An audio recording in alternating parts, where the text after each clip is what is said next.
We're on page 40b, and we don't have that much time. So let's go over what we learned before in the Mishnah. We learned that items that are not gidulai min haaretz, items that do not grow from the ground, their growth, their nourishment's not from the ground. You recite the bracha shehakol, and the Mishnah gave a few examples. It mentioned chaimetz, vinegar. It mentioned noivlois, guvai. Noivlois, the Gemara will explain what it means. Guvai are locusts. Oh, all right. All right, let me mute everyone here. Okay, now we're muted. So again, the Mishnah said that things that don't grow from the ground, they're not gidulei min haaretz. The bracha shehakol, chaimetz was vinegar. The other example was noivlois, which the Gemara will tell us what it means. And govai are locusts. Those things are shehakol. Shehakol niyah b'dvaroi. Rabbi Yehuda says anything that's a min klala, you don't recite a bracha on. Anything that's has some element of curse. It's a type of curse. You don't recite a bracha on it. It's interesting because there is a question as to why we do not recite a bracha on tzedakah.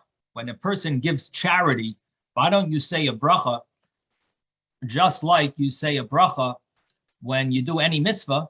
You should say a bracha before you give tzedakah. So one of the answers that's given by the Rishonim, the Rashba gives an answer. He says, because we don't know if the poor person is going to accept it. And if you don't know he's going to accept it, then you don't recite the bracha in the first. If he doesn't accept it, then you didn't do the tzedakah. And therefore, it would be a bracha in vain. However, Rabbi Yonasan Eibshitz asks a question on that. He says, if that's the case, in a scenario where you can't do something before, that is the scenario where we allow you to do it after. You can't recite a bracha before. Normally, you're supposed to recite the bracha before, of course. But if you can't, it's impossible to recite the bracha before. You can recite it after. So the question is, why wouldn't, according to that, you should say the bracha on tzedakah after the poor person accepts the money. You should recite the bracha afterwards. You know, now that you accepted it, you did the mitzvah, you can say the bracha. So Rabbi Yonasan Eibshitz says that he gives this reason. He says this Mishnah here, it says that anything that's a min klala, you don't recite a bracha on. And charity to a poor person, the fact that the poor person suffers from poverty is a type of klala, type of curse. He says maybe that's why you don't recite a bracha when you give tzedakah, because there's a poor person who's suffering. There's a poor person who this bracha is part of a element of curse, and therefore you would recite a bracha on it. So they bring from this Mishnah that source. Now the Mishnah said that anything that's a type of klala, Rabbi Yehuda holds you do not recite a bracha on it. And all these examples, you would not recite a bracha. Now, I should mention, we mentioned yesterday that goybai are a type of grasshoppers. Of course, they're kosher. Robert, I think, brought that up yesterday, that we normally think of grasshoppers are not kosher because Ashkenazic Jews, we don't eat any grasshoppers. But there are groups of Sephardic Jews that do have a Messiah, they have a tradition on which grasshoppers are kosher and which aren't, and so they rely on that. They are allowed to eat certain ones, but the bracha, I wonder if I guess they know that the bracha on grasshoppers is shehakol. I would assume they know that. It's interesting. I would not have thought. Well, I guess you would, right? Why wouldn't it be shehakol? It's just like meat. Right, I guess that would be obvious that grasshoppers should be shehakol. Now, the Mishnah continued and said that we have an issue when a person has an issue of different species and he doesn't know which one takes precedence. Rabbi Yehuda says that the 7 species take precedence over any other item. So first we choose from the fruits or vegetables that Israel is blessed with. Fruits or grain that Israel is blessed with. And the rabbis say you recite the bracha on the one you wish, whatever you want. In the general term that's used is chaviv, whatever you cherish. That's considered what the bracha should be on. So it's an argument between the rabbis and Rabbi Yehuda if we go by the chaviv or the shivas haminim. You go by the 7 species, or you go by what is chaviv, what is precious to you, special, cherished by you. And the Gemara now, well, let's start from the Gemara. We'll start learning from the Gemara. We'll do it inside. It's about maybe 18 lines from the bottom of the page. Page 40b is a big Gimel Mem, which stands for Gemara. A few lines earlier, there was a Mem Tuf Nun Yud, which stands for Masnisin, meaning the Mishnah. And then after the Mishnah comes the Gemara, is a large Gimel Mem. And the first word of the Gemara is Tanu Rabbanan. So the rabbis learned, on any item that doesn't grow from the ground, the going, for example, basar behemais, meat of animals, domesticated animals, chayos, wild animals, va'ifais and birds, v'dagim and fish, you would recite the bracha shahak, ala chalav, ala beitzim, ala gbina, milk, eggs, and cheese. You recite the bracha shahakol. Ala pas she'ipsha, on bread that is moldy. Ala yayin shehikrim, on wine that has become spoiled, gone off, become like vinegary. Va'al hatavshil, and I should translate shehikrim for the wine. Literally, hikrim means it has some type of like a scab on top, or the texture, the texture is like a little ruined. It looks different, but basically it means that the wine has gone sour. And these are all cases. I have to also mention that they are not ideal. They're not the best. The reason why the bracha shahakol is because they are edible, but only edible in a situation of major need, meaning it's like a person normally would not be excited to have this, but they are still semi-edible. They're just, you could still eat it. Like there's different levels of moldy bread. When it just has little dots, white dots, maybe it's just starting, or just a few white dots. It could be like it's becoming mold. It's in the midst of becoming moldy, or the wine is going off. Sometimes there's a stage where it's in the midst. It's not fully off, but it's going off. So here the case is that it's wine shehikrim. Now there is a little issue, Rabbi, in the Warsaw Ghetto or in the concentration camps, that would be a relevant response. Right. Yeah. There now there is an issue with the wine, with the law about wine, because there's another Gemara that says that there's an argument, Rabbi Yochanan and Reish Lakish, when does wine lose its status as wine? And this is very practical actually in today's day and age, because wine doesn't always last, especially if you open the bottle a day or two before. And often by Shabbos, it's already not. It's already a little off. So the question is, when, or is it to when is it keep the bracha of Borei Pri Hagafen, and when does it lose it? And the bracha, the Gemara there in Avodah Zarah mentions that there's an argument if we go by the smell, or we go by the taste. If the smell tastes like the smell smells like vinegar, or if the taste tastes like vinegar, which one is the deciding factor if the bracha would be, if it would be considered wine or not wine, if it's considered vinegar or wine. And the final conclusion is it goes by the taste. And so even if it smells off, but if it tastes, the taste is like wine, it's considered wine. I'm not saying you should make kiddush on it. It might be more advisable, that more honorable for kiddush maybe to make kiddush on a better wine. But it would be, if it's still wine, it's very Pri Hagafen. Now, our Gemara seems to say that it goes by shehikrim, which that's wine that's hikrim is going to be shehakol. So it doesn't say that it doesn't clarify that it depends on the becoming vinegar.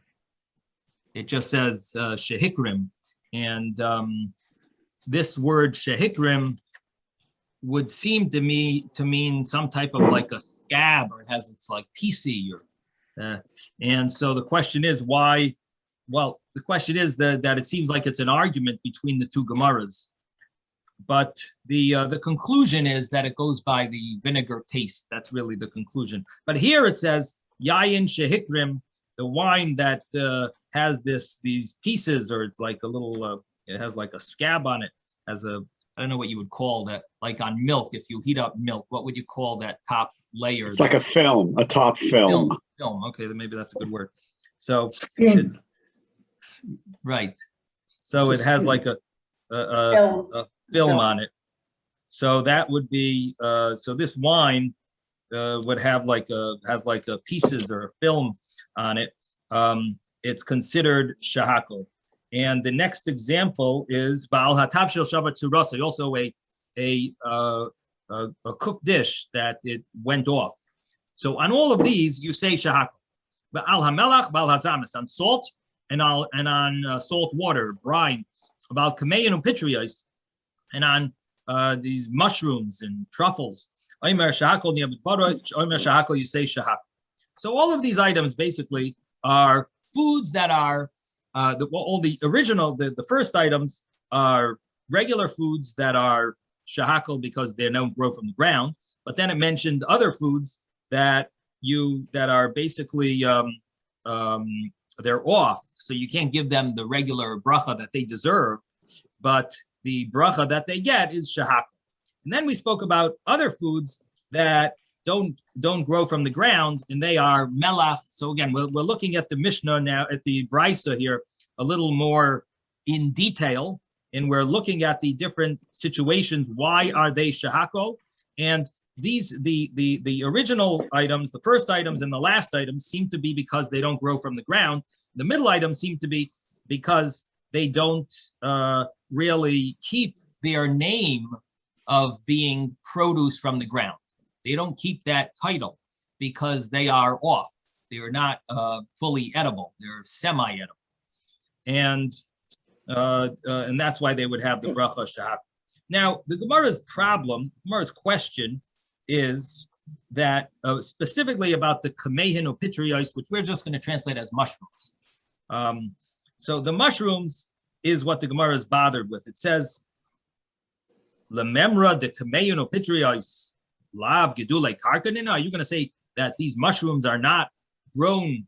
They don't grow from the ground. V'hatanya, we have a brisa, and this brisa is talking about the laws of vows. Hanoider mi peris aretz, also peris aretz. Person who vows that he's not going to benefit from the fruits of the ground, so he is prohibited in the fruits of the ground. Umutter b'kamein u'pitrios, but he is permissible to have mushrooms. So that's if he said peris aretz. V'im amar kol gedulei karka alive. He says all the things that grow from the ground. So we didn't say peros, the produce of the ground. He said things that grow from the ground. So we see here that there's a difference in the terminology. Fruits or produce from the ground versus growths from the ground. There's growths from the ground, gedulei karka, and there's peros haaretz. There's produce from the ground. Now, growths from the ground, aser af b'kamein u'pitrios. They is prohibited in mushrooms. So what comes out is that this shows us that kamein u'pitrios are considered gedulei karka.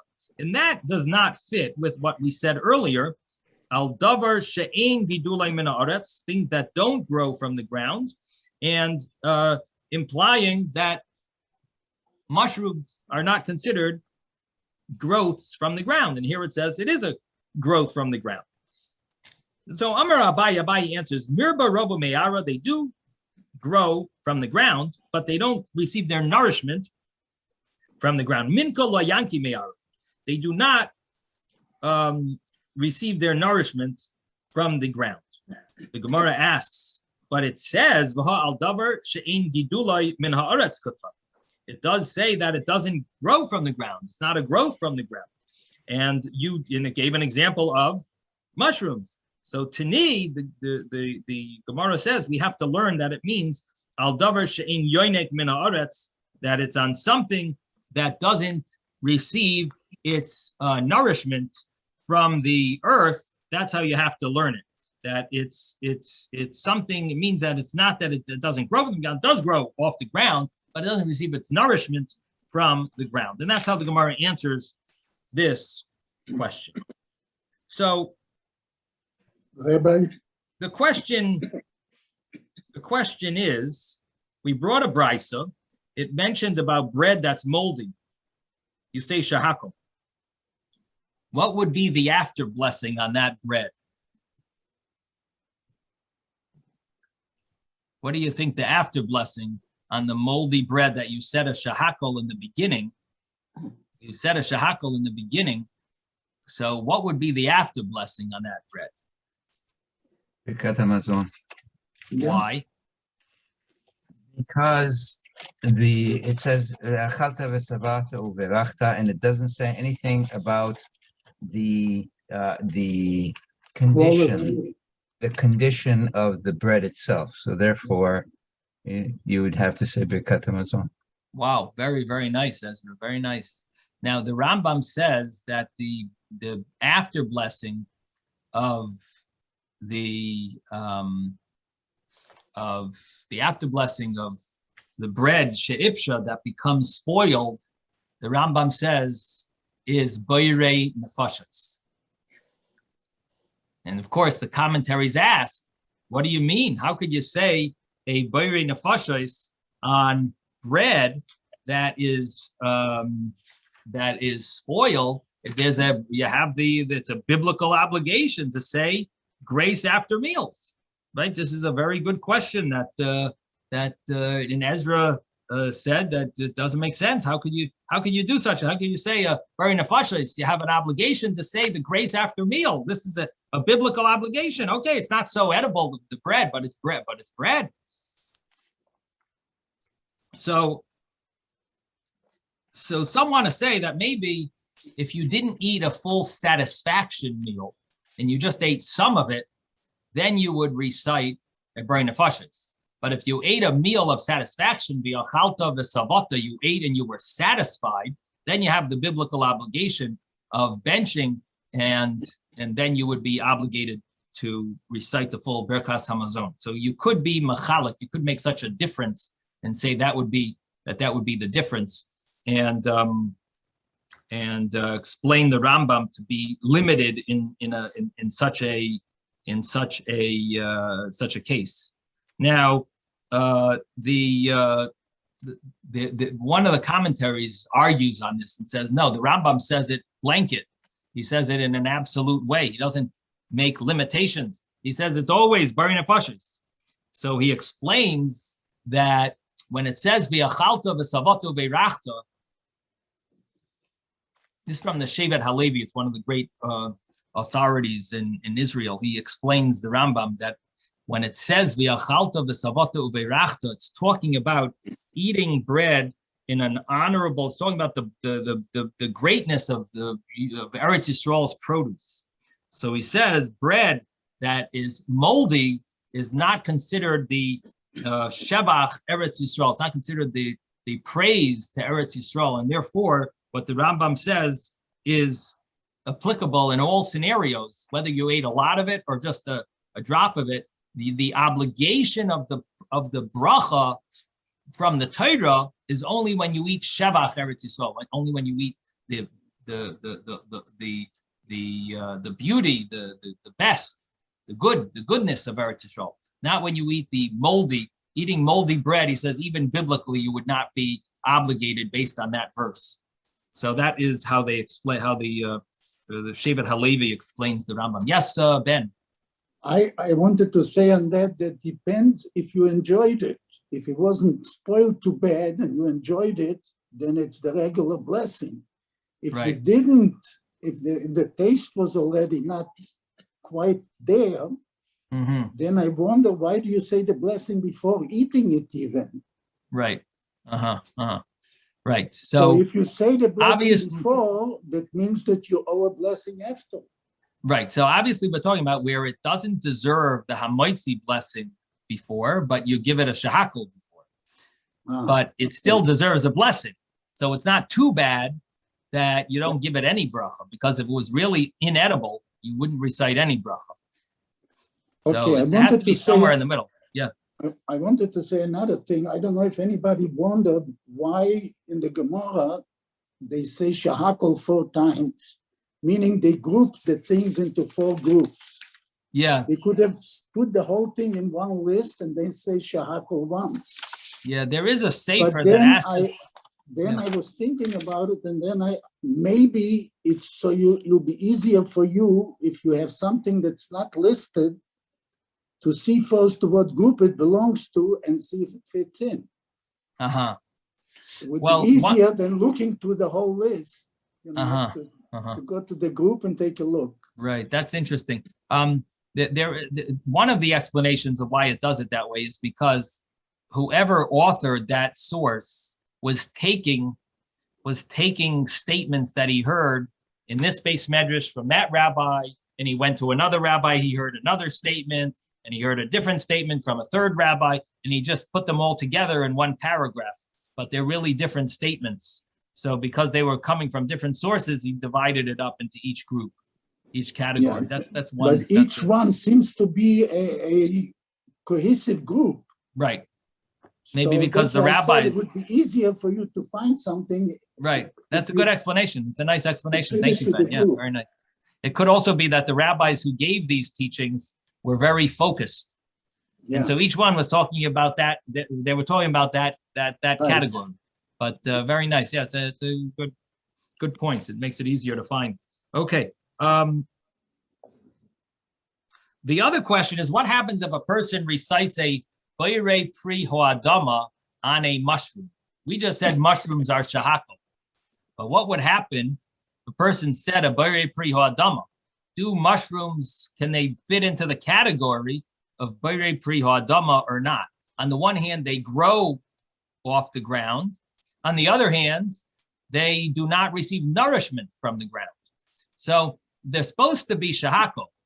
You're supposed to recite a shahakol. But what happens if you did recite a Boirei Pri Ho'adama on the mushrooms?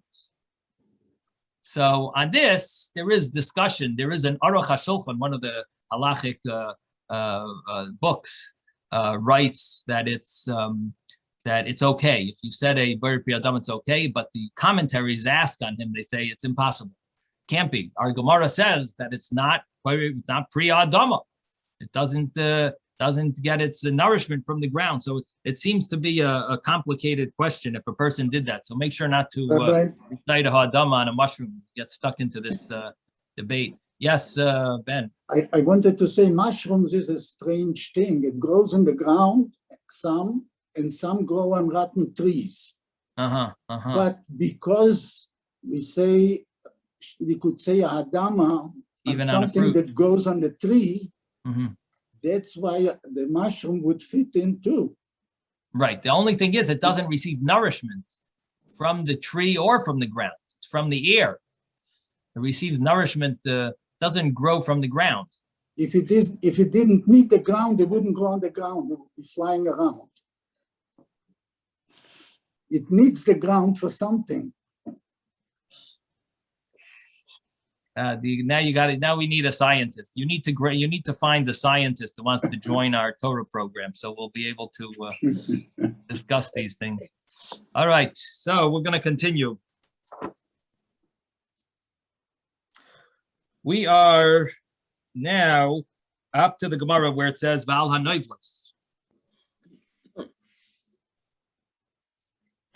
And on Noivlos, my Noivlos, what are Noivlos? So the Mishnah said that on Noivlos, on Guvai, you say, and on Chometz, on vinegar, these locusts, and Noivlos, you say Shagel. What are Noivlos?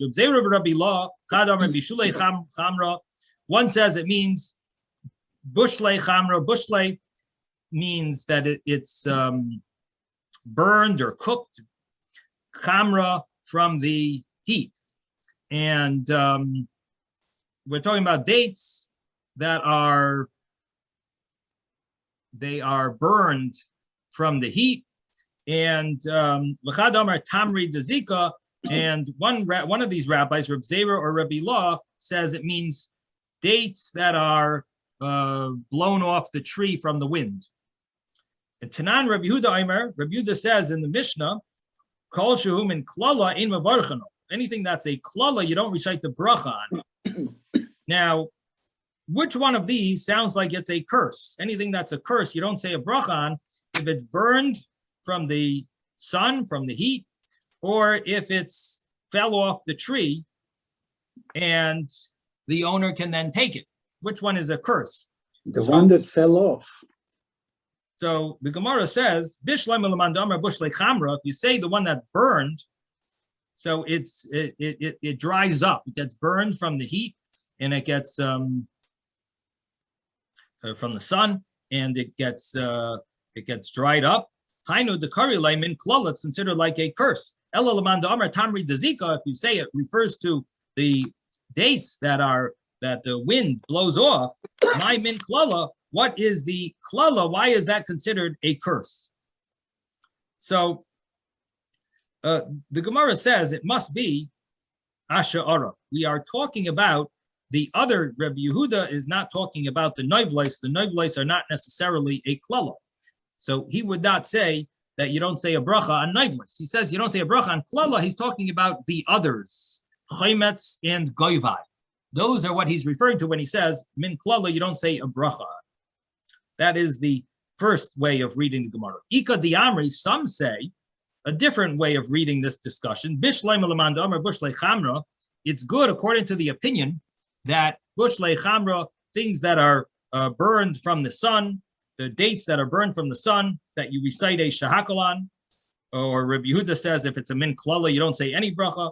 Hainu d'mavarchen alayhu shahakal. This makes it understood why the first opinion, the Tanakama, says you say shahakal, because they are bushlei chamra, they are ruined somewhat and dried up. You say shahakal. Ela lamanda amar tamri dezika, but if you would say it's referring to noivleis, mean tamri dezika, the dates that are blown off the tree, shahakal, you say a shahakal, bare pri ha'etz mi boile levruche. You should say a bayre pri ha'etz. You should say the bracha for fruits. It fell off the tree. Recite a bracha ha'etz. Recite it's still good. You got it when it's good. You could recite a bayre pri ha'etz. So the Gemara says, Ella, we must say that benoivleis stama kulayama loy pligi de bushle chamra nin. If it just says the word noivleis, it's called noivleis stama. Stama means stam. It doesn't give an adjective to the noivleis. It just says noivleis. It doesn't give a noun to the noivleis, to the adjective. It just says noivleis. If we're just using the word noivleis, that refers to bushlei chamra according to all opinions, Reb Zera and Reb Ilah. And that would explain why the bracha number one is shahakol, and number two, it's a klala, because the date, the beautiful, delicious date, is now ruined. So it's either shahakol or it's considered a curse. But when it says the word noivleis tomorrow, that's when you would have an argument. Ki pligi ben noivleis tomorrow. When do they argue? When it's noivleis tomorrow, when it says the word noivleis with tomorrow, a date that is noivleis. That is when the rabbis debate what specific type of date are we talking about that's called noivleis, that's considered, this in this category. Is it the dates that are blown off the tree, or is it the dates that are burned because of the heat and dried up? And the Mishnah continues, Ditnan, because we learned in the Mishnah, Kalin Shabbat Demai. These are the lenient laws of Demai, which means that the Demai is types of produce that we are nervous that a ignorant individual did not separate, or the Amei Haaretz, the people of the land that are not considered the scholars, they don't really follow all the laws properly. So we believe they probably separated, we believe they separated Truma, and we also believe that majority of them separated Meiser. Truma is the 2%, approximately 2% that's given to the Kohanes. That is biblical, and that's punishable by death. We believe they gave that to the Kohen, but we are questioning. We know majority of them give Meiser, the Levite produce, to the Levites, the 10% that goes to the Levites. But there is a nice amount of these Amei Haaretz that don't give the Levite tithings, and because of that, we are nervous, and that they didn't give it. So if we buy produce from them, we have to separate what's called Demai, questionable produce. We're not sure, even if they tell us that they separated it, we don't know if we could trust them. So we go and separate it ourselves, and we separate. And there's all different types of laws how you separate it, especially if you're going to their house for Shabbos. How would you separate the food on your plate? You're not allowed to separate things and so on. And how do you can you be masaking? Can you fix your tithings on Shabbos? So there are all different scenarios and rules of how to do it.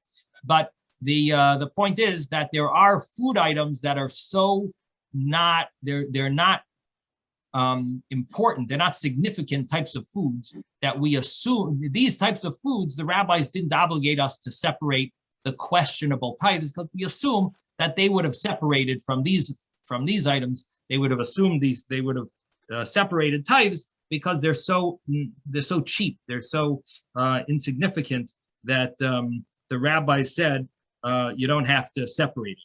And what are they? So it mentions hashisin, rarimin, uzrodin, benayishuach, benayishikma, all these types of foods. We're going to soon translate what they mean. Begufnin, benitzba, benoivleis, tomorrow. And it mentions over there, noivleis, tomorrow. So what we see from that Mishnah in the laws of Demai is that there is sometimes where it uses the word noivleis alone. And in that Mishnah, we see it uses the word noivleis with the word tomorrow next to it. And then that's the Mishnah where that the rabbis argue about what noivleis tomorrow is. If it just said noivleis, it would mean bushlei chamra. But if it says noivleis tomorrow, then there's two opinions what noivleis tomorrow means. And we'll continue tomorrow, Mitzvah Hashem. Okay, any questions? Thank you, Rabbi. Thank you very much. Sei gesund. Sei gesund. Rabbi. Thank you, Rabbi. Maybe. Bye.